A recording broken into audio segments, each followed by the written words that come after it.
The Sportscaster and her son is brought to you by Foot First Podiatry. Painful bunions? Then it's time to get your bunion fixed with Foot First Podiatry's exclusive Sklar bunionectomy. No scars, no cast, no crutches, no kidding. For more information about the Sklar bunionectomy, visit footfirst.com. And by Electroflex, a global leader in electrical conduit for over 60 years, makers of Liquatite flexible conduit, electrically connecting our world.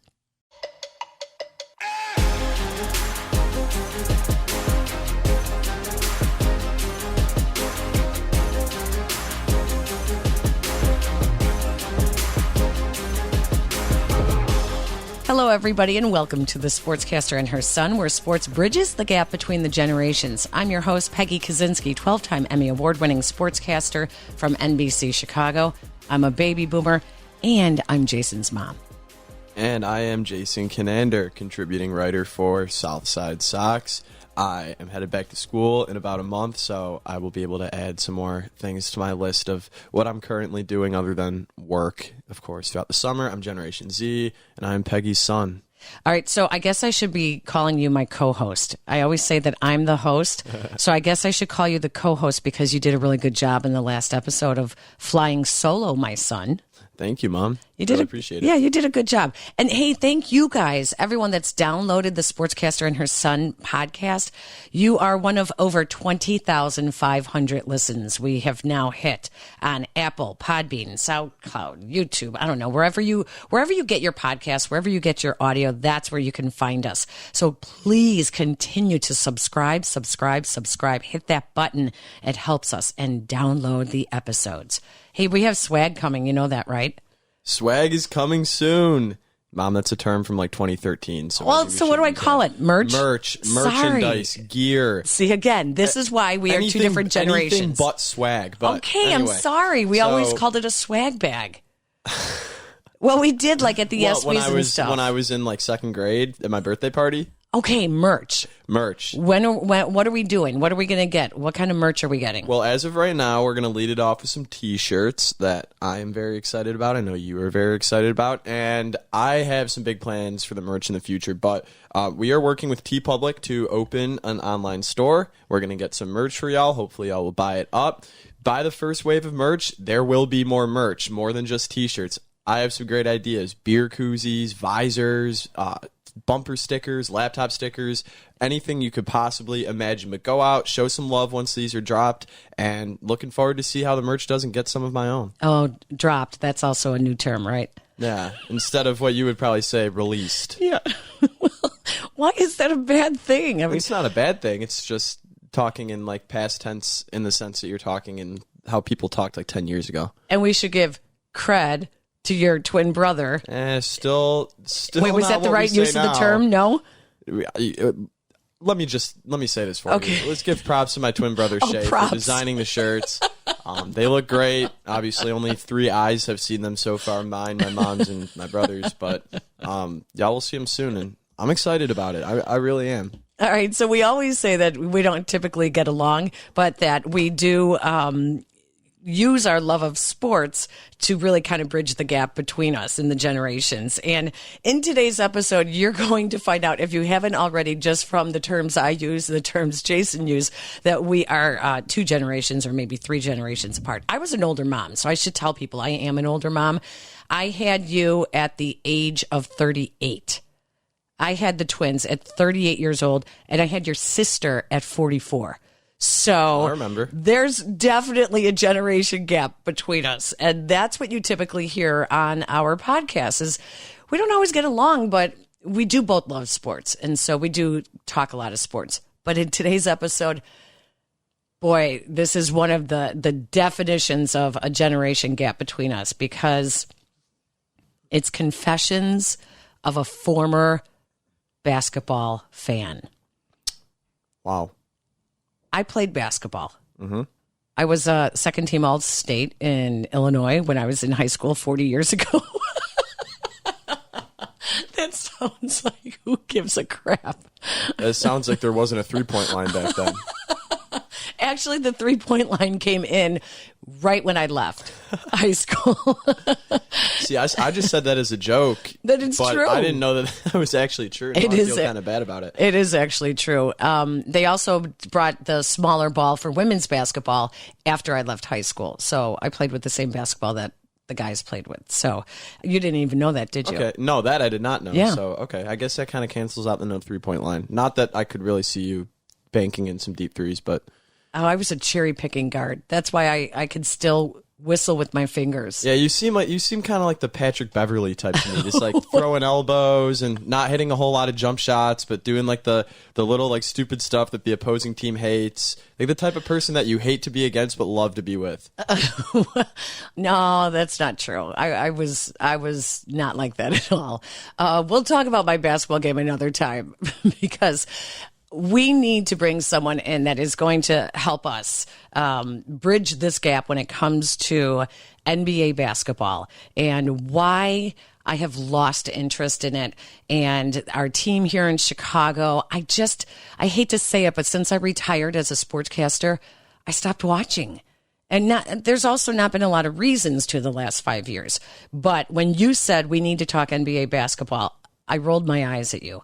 Yeah, you did. I just thought, I just can't. I can't. But I have given in to your wishes and reached out to Adam Amin, who is the Bulls play-by-play announcer and also Fox Sports. So I think you and him will get along great.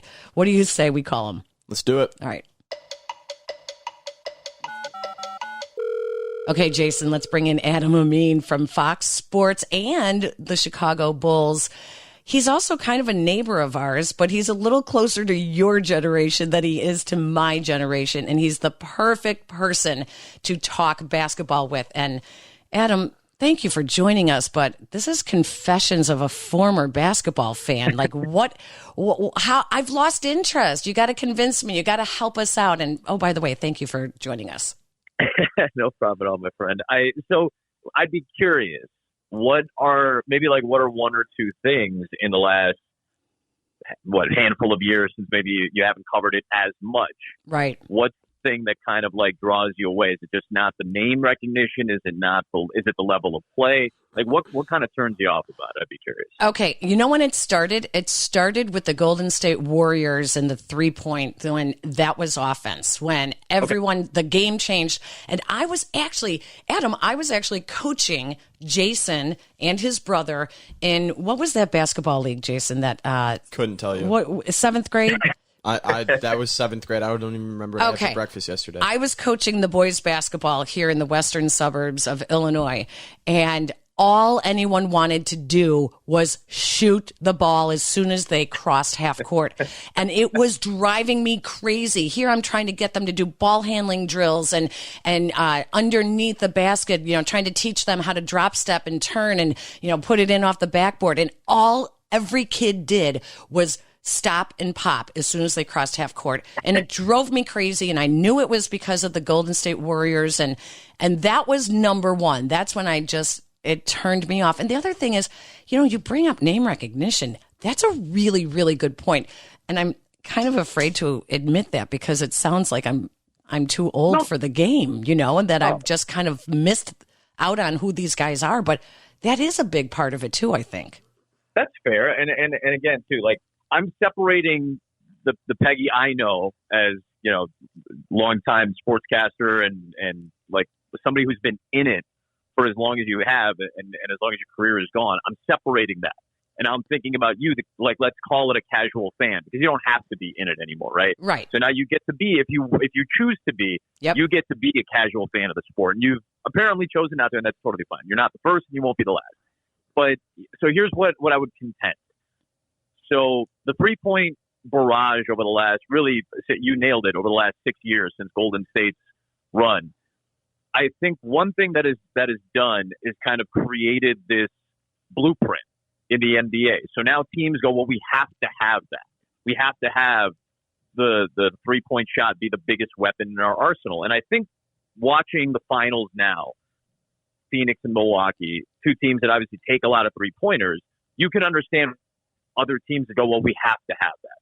The thing with Golden State is, and this is the thing that translates to 10, 11, 12, 13-year-olds. I have a 13-year-old nephew who loves the game, and all he wants to do, or at least wanted to do for the last couple of years, was just take the longest three-point shot he could because he loves Steph Curry and he loves Klay Thompson, and the same thing that I'm sure you were dealing with when you were coaching. Mm-hmm. I think what kids realize early, I think if they get exposed to the Currys and the Thompsons of the world, I think they realize pretty quickly that they're special. Those two especially are on a plane that I don't think 98% of NBA players will ever reach. It's just they're different. And we saw, I think the way to pitch that is to say we saw once in a generation, and we're still seeing them now, but we saw once in a generation shooting talent show up and do things that nobody had ever done before. And naturally that's going to trickle down. But most teams in the NBA have realized that they can't do that because they don't have that level of Hall of Fame, once in a generation shooting talent. There's only so many of those guys to go around. And the teams that aren't successful eventually realize, well, we need to do something different. And that's how the cycle of professional sports in general, I think, works. I think, Peggy, you noticed that too in whatever sport you've covered, whether it's baseball or football, basketball, whatever it may be. You see cycles of play and styles and all of that stuff eventually adjusts and gravitates back towards the mean, whatever it may be for that particular time. So I understand like the aesthetic of it doesn't always appeal to a casual fan. That is very understandable. And it's the same thing with Major League Baseball. You know, it's all home runs and strikeouts. And that's fun for me who's in it to see the nuance of all of that. But for the casual fan, it may not translate. And that's okay. I do think there's something to be appreciated inside of that nuance. And I think we as broadcasters are trying the best we can. And I think the players are pretty entertaining. But I think all of us who do these games, baseball, basketball, whatever it may be, we're trying our best to highlight what is special about the nuance. And I think there is almost a requirement to be an educated fan, a little bit more so than maybe in years past, to really appreciate what is happening on the floor because it truly is special. Giannis is an athlete that we haven't seen on the basketball court in a long time. And totally agree. The things that he can do, just most of us as human beings cannot do.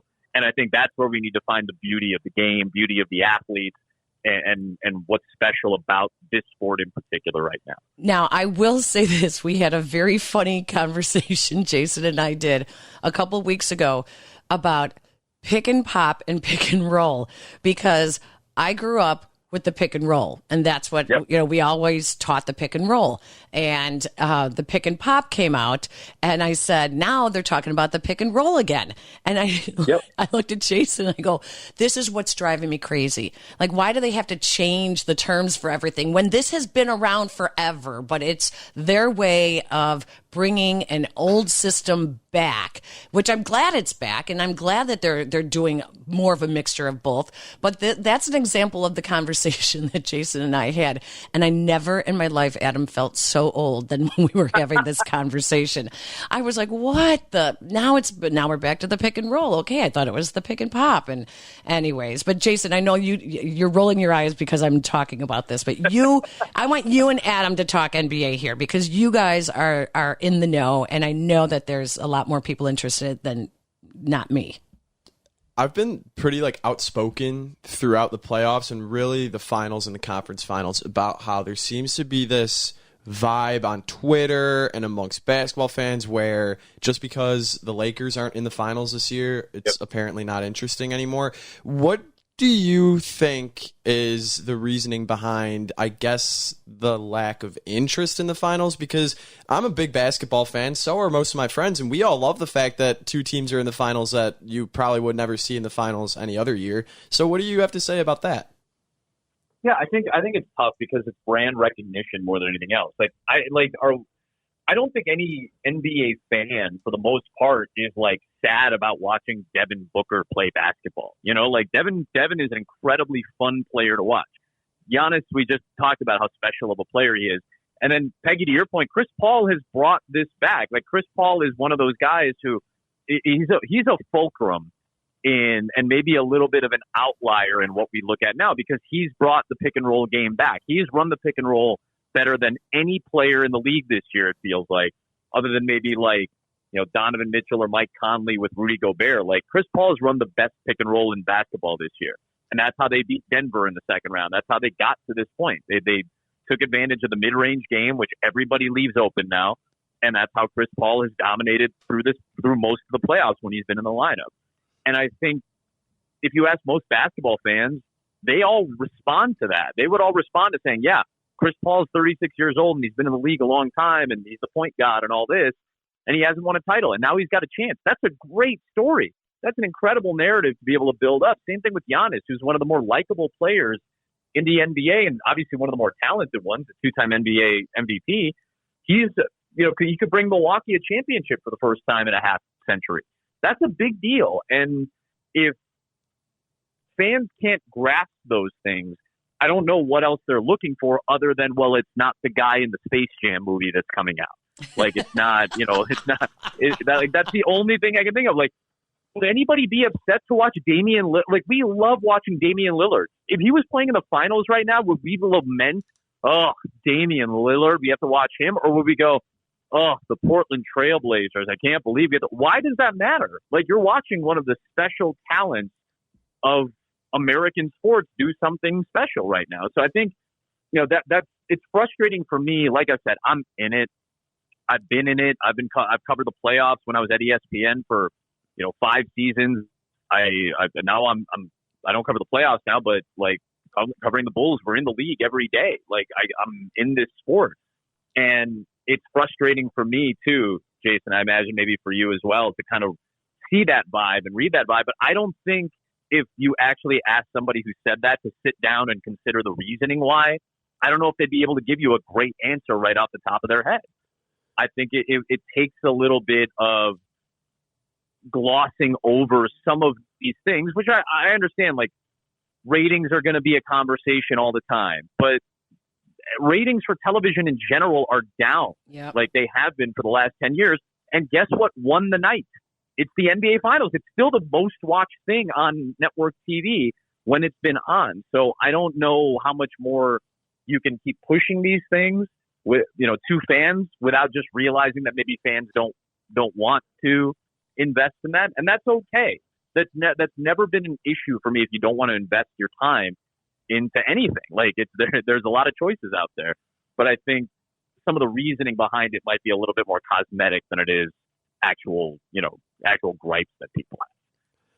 Yeah, I'm totally agree with that. By the way, I don't think that anybody that really says that the matchup in the finals is uninteresting actually thinks it's uninteresting, especially if you were to watch the games. Even though Milwaukee won in a blowout last night, it was still a very, very exciting game with some huge dunks, huge shots.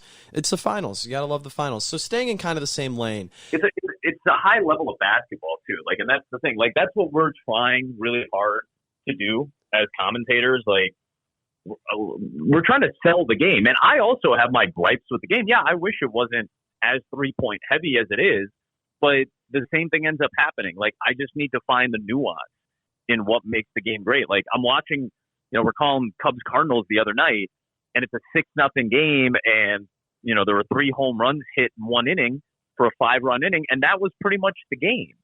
And there wasn't a whole lot that went on beyond that. There weren't a lot of big moments on Saturday. That was a fairly boring, what you would consider a boring baseball game. So what do you try to find? What are the nuances that we're looking for? Well, let's lock in on the pitchers. And what are they doing that's special? Like, guys throw 100 like it's nothing now, and that's amazing.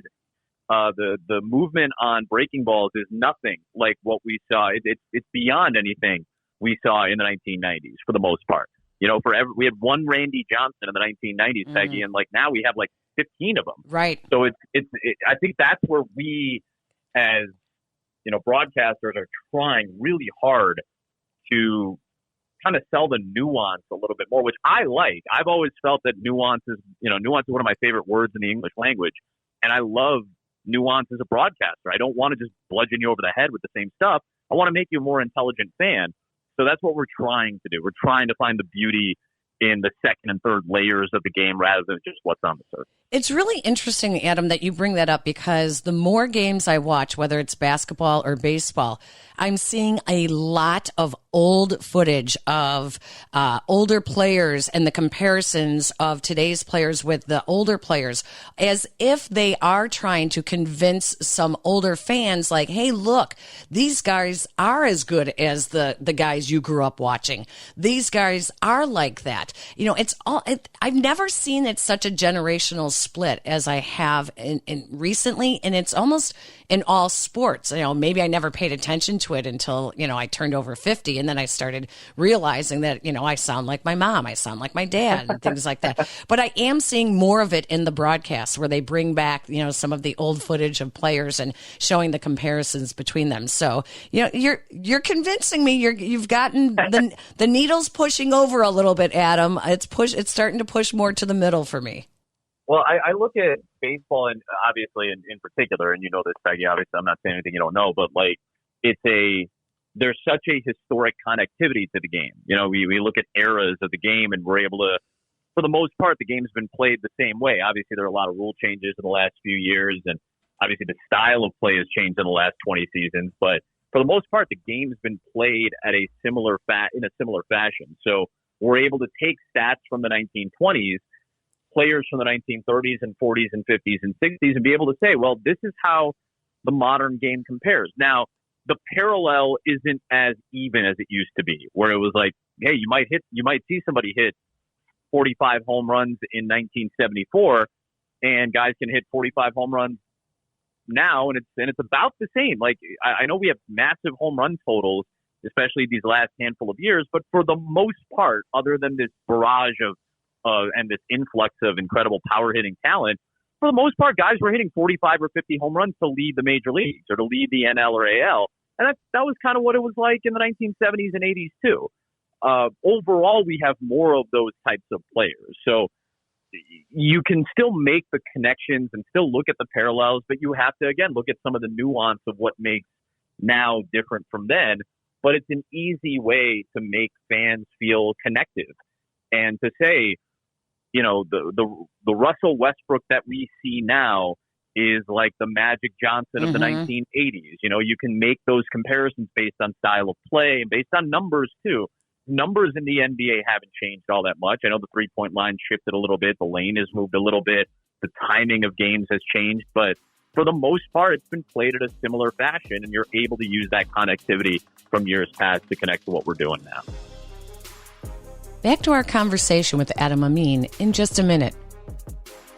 But first, have you ever dealt with bunions? I have. It got to the point that I couldn't even wear any shoes without having shooting pain.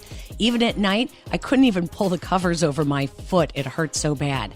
It didn't matter if I was wearing slippers or boots, gym shoes working out, or heels for a night out. The pain was intolerable.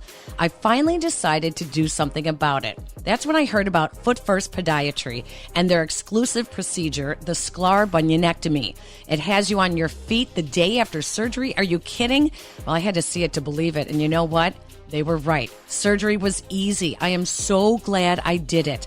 I walked out of surgery in a boot, no cast, no crutches, walking the same day. And you can be back in a gym shoe in 2 weeks. When I look at my foot now, there's no visual scar. And best of all, I am pain-free. So ladies and guys, don't walk around in pain like I did for years. Visit footfirst.com. And now back to our conversation with Adam Amin.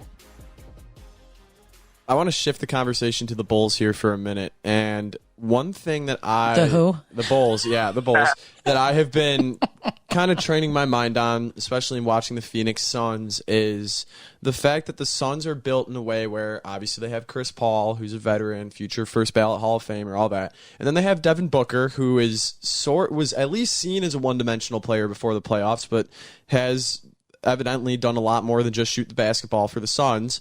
And obviously people have been talking on social media about how maybe the Bulls are built in kind of a similar way. So my question is this: do you think that the Bulls, centered around LaVine and Vucevic, who didn't really even get half of a season together this past year, do you think that the Bulls can make a jump, maybe not exactly like the Suns, but a jump into the playoffs and maybe make some noise next year?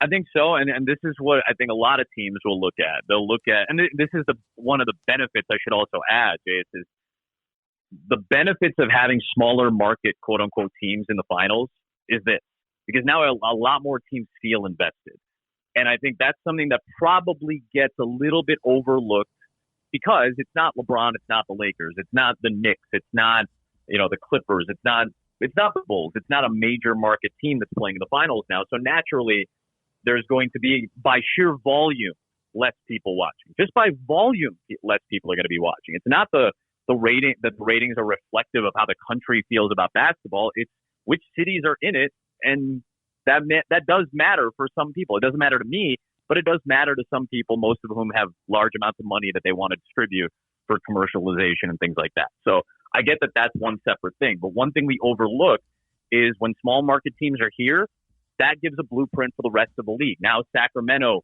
feels like, oh, well, if Phoenix did it, maybe we can. The Bulls feel like, well, if Milwaukee did it, we can. Why can't that be the case around the league? And I think that's what one of the major boons of having two of these teams in the finals is.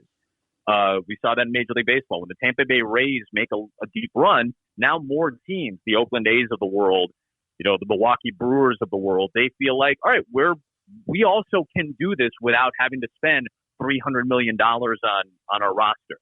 And I think that's important because that's where the Bulls are at right now. They're part of a group of teams that feel like they're on the precipice. They're on the cusp of doing something that would put them into contendership, that would put them into the conversation about making a deeper playoff run. Obviously, for the Bulls, just making the playoffs right now is the big key. I think there's a lot of parallels here. Billy Donovan and Monty Williams coached together. Monty was part of Billy Donovan's staff for a while. And there's great respect for both of those men. You have superstars on your team. LaVine is a bona fide superstar. Nikola Vucevic, I think, is in basketball terms, in basketball context, a superstar. And he certainly has the skill set of one.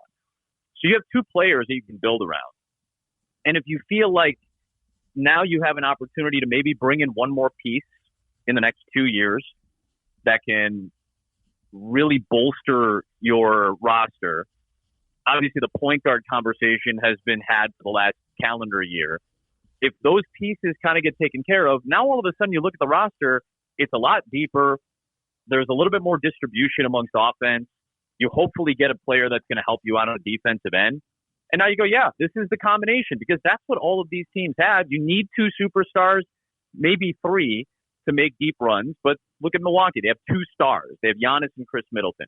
Phoenix has two stars, bona fide stars, in Paul and Booker. And then everybody else is playing a major role and playing it at a very high capacity. So why can't a team like the Bulls do something along those lines? I think that's something we can do a better job of as a whole, as a monolith of media, to be able to point these things out and point these connections out so that more fans feel a little bit more invested throughout the year. And that only helps when you get to this point in the year in the finals and you're looking at ratings and things like that. Oh, that is so totally true, because fans like me were so turned off by the whole super teams. I cannot tell you the whole, when LeBron went to Miami and played with Dwayne Wade and Chris Bosh, one of a dear friend, Henry Thomas, the late Henry Thomas, who was Dwayne Wade and Chris Bosh's agent, who passed away a couple years ago.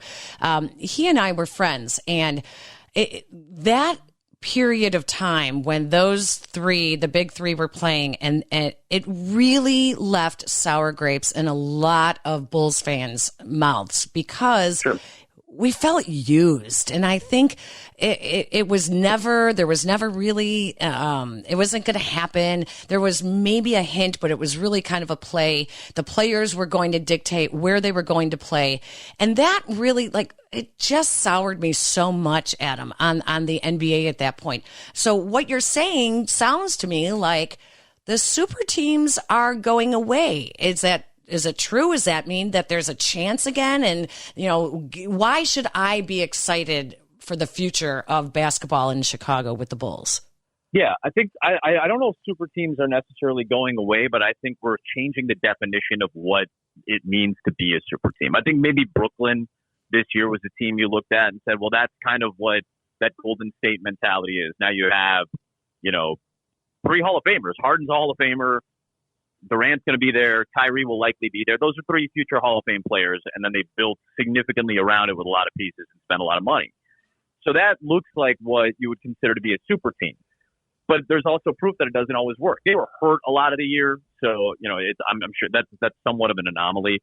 But like I said, every team does need superstars, and that hasn't changed. The Bulls won all their titles with 2 of the greatest. They had 2 top 50 players, probably number 1 all time, and probably a top 20 guy all time in Scottie Pippen. You can make a case for him certainly to be a top 20 type of player. And then they had a Hall of Famer in Dennis Rodman. And they had a lot of role players who did good things before and after Chicago. So that blueprint has never gone away. It's just the definition of it has changed a little bit. And obviously, like we talked about earlier, the skill sets of those players, of those superstars, is a lot more varied than it was in the 1990s. I think what we're looking at now, in particular in Chicago, is the blueprint is there.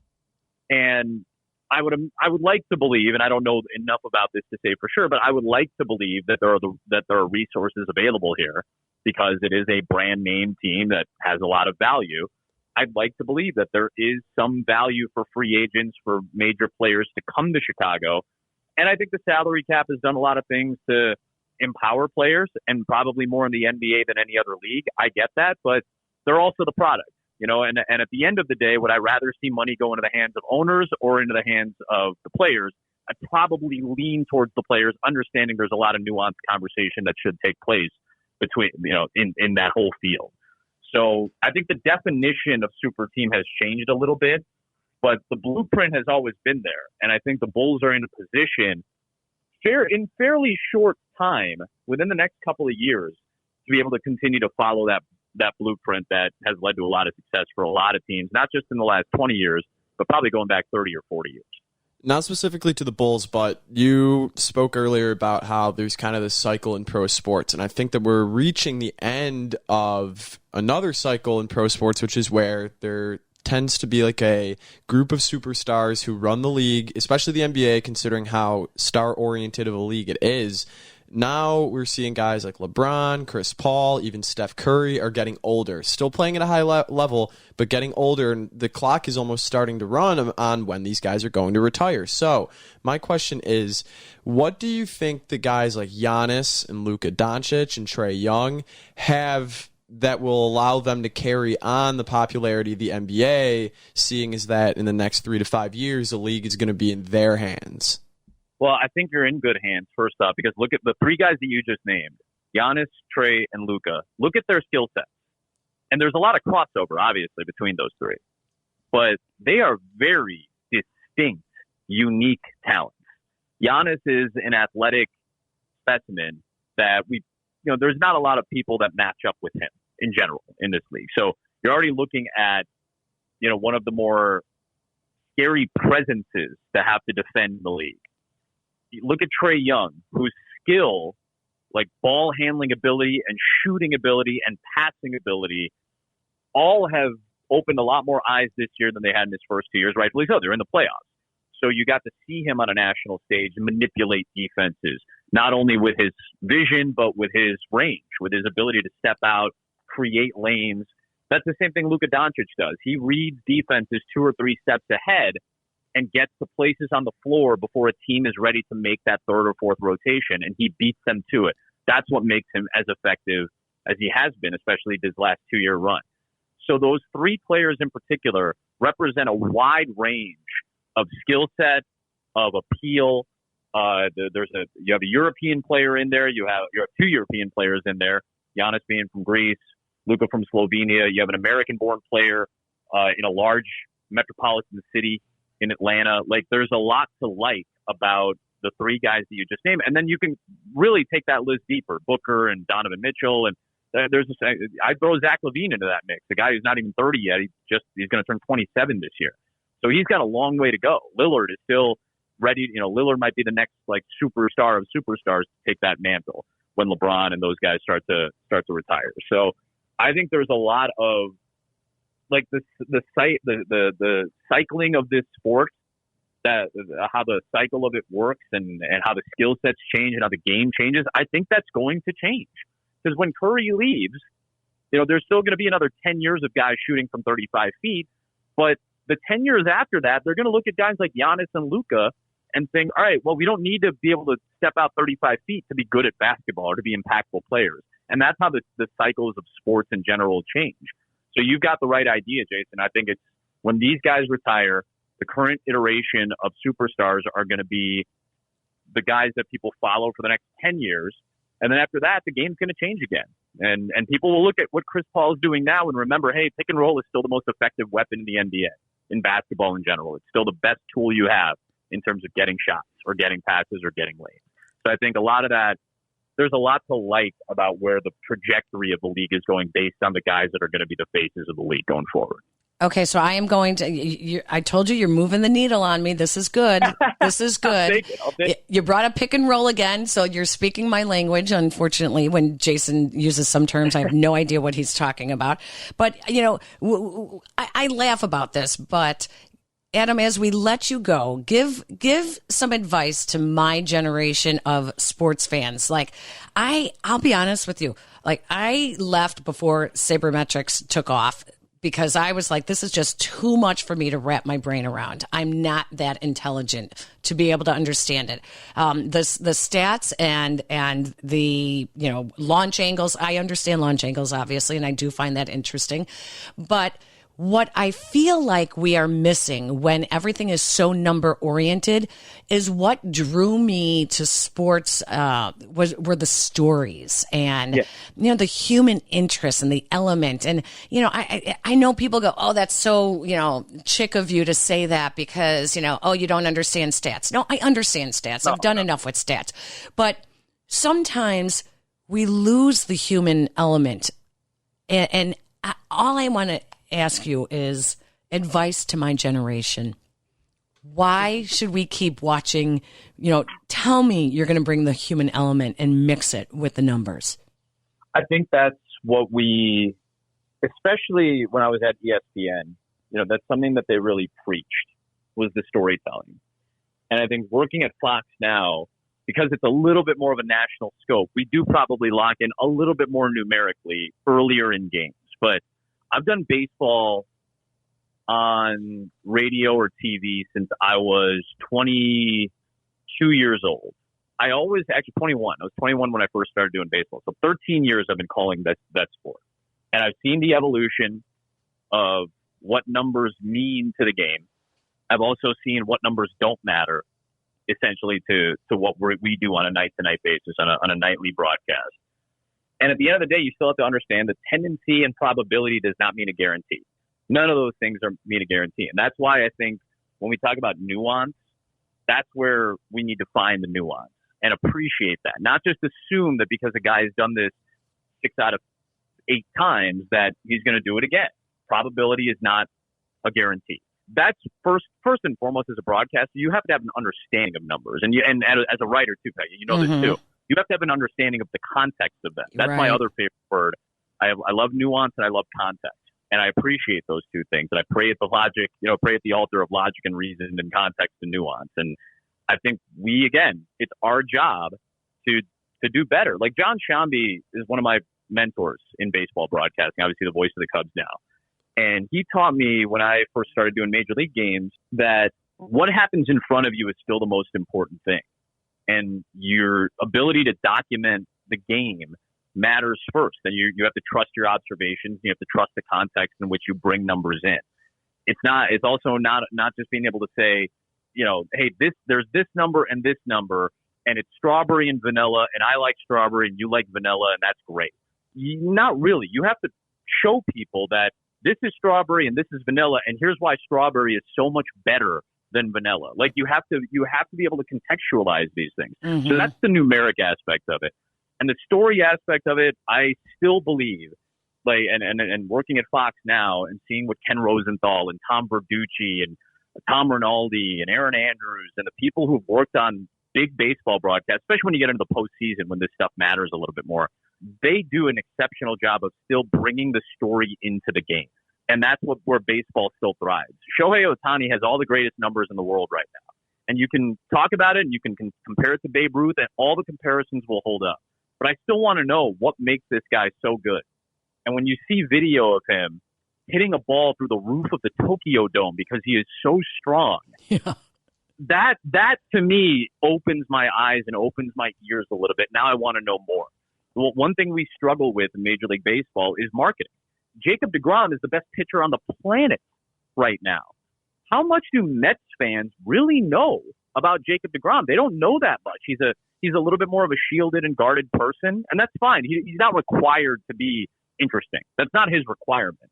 But I think to draw people in and appreciate not just the numbers aspect of what somebody like him is doing, you have to be able to give people a reason for emotional investment. And when you give them that, whether it is where he's from, what he's like, what his demeanor is, you can draw personality traits out and be able to talk about that intelligently in the midst of a 3.5 hour, 3 hour, 2.5 hour baseball broadcast.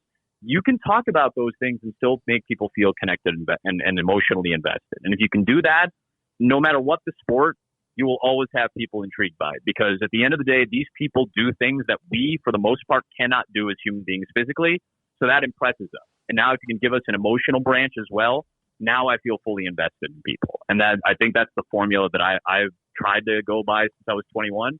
And I'd like to implement that even further now that we have a larger platform to be able to talk about these guys. Jason, you think Adam's convinced me to watch NBA? Sure hope so. I know. I think I'm going to. I think I will. You did a great job, Adam. Really. I appreciate it. I appreciate you very much. That's Adam Amin from Fox Sports Network and the Chicago Bulls. You can follow him on Twitter and Instagram at Adam Amin. Adam, thank you so much for joining the podcast. We really do appreciate it. Thanks to both of you. Appreciate it.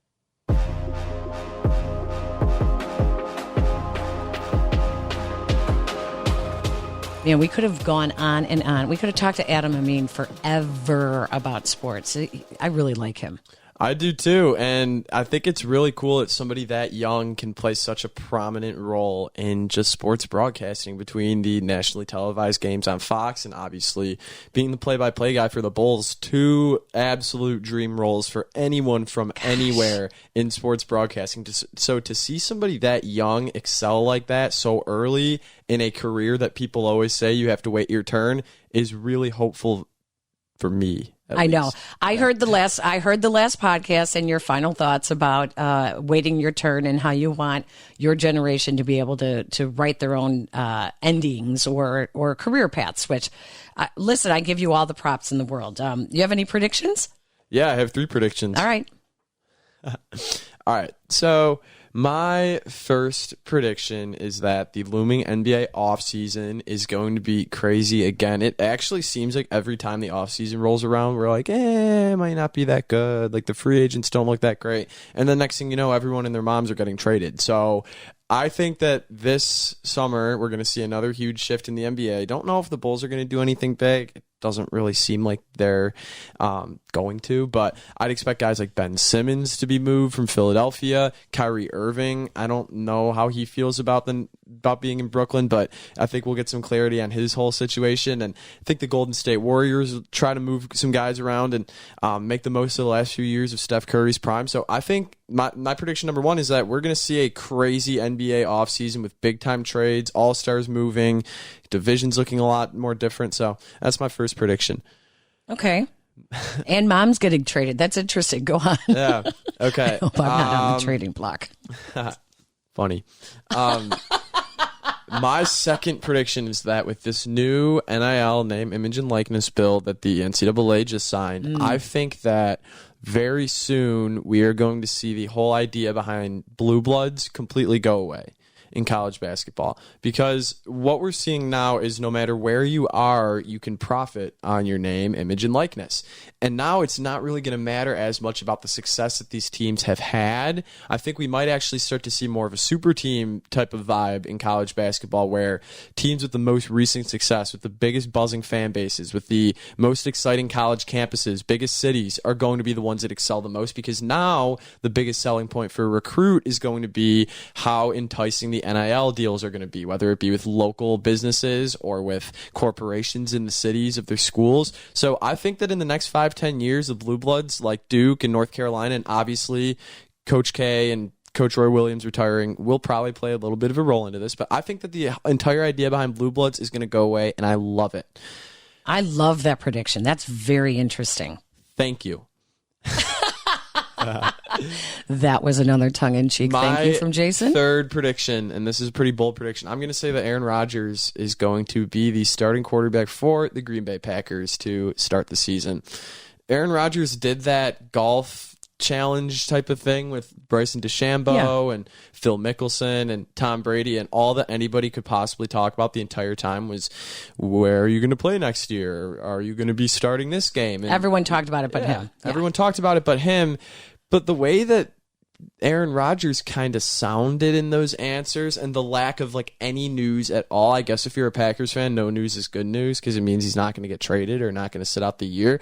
I think I just can't see Aaron Rodgers in any other uniform. And yeah, people said that about Tom Brady for his entire career, and now he's in a Bucs uniform. But someone like Aaron Rodgers, who spent his entire career in a small market team, having a lot of success up until the second to last game of the season practically every year, I just think that Aaron Rodgers is going to stick around. I think that he won't be around for much longer, maybe another year or two in the NFL, but I just can't see him going anywhere. I don't think he will. I'll probably be proved wrong on this. I hope I'm proved wrong on this, but I think that Aaron Rodgers will remain the Packers quarterback. All right. Well, my final thoughts actually are going to reach back to my days when I worked at ESPN in Bristol, Connecticut.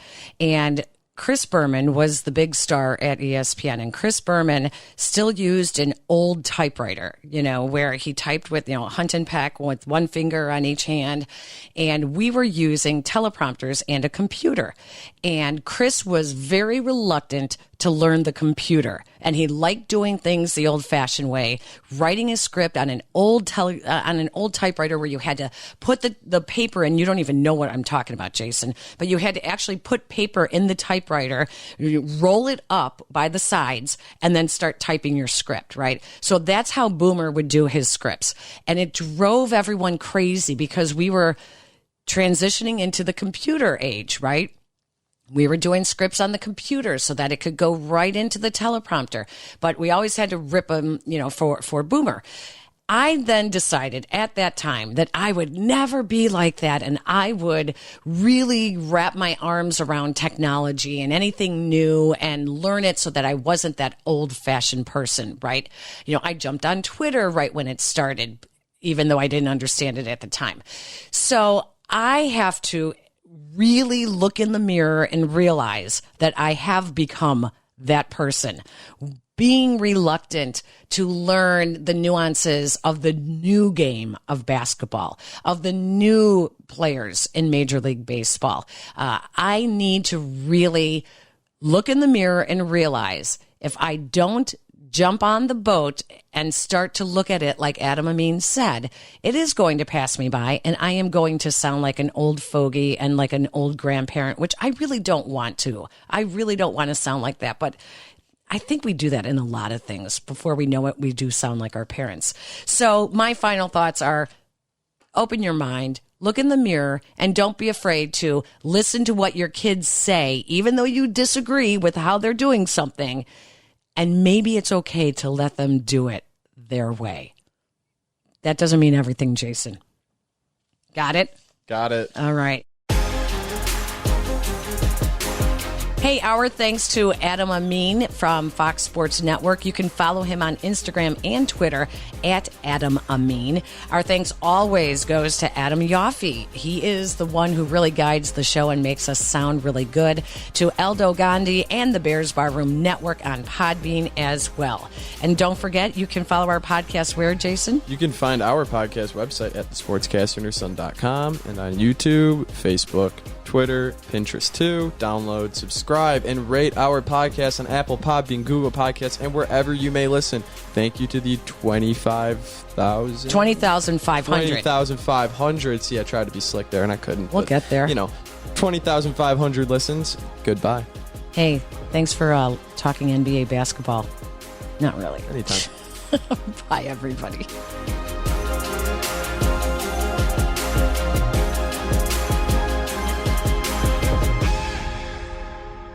The Sportscaster and Her Son is brought to you by Electroflex, a global leader in electrical conduit for over 60 years, electrically connecting our world.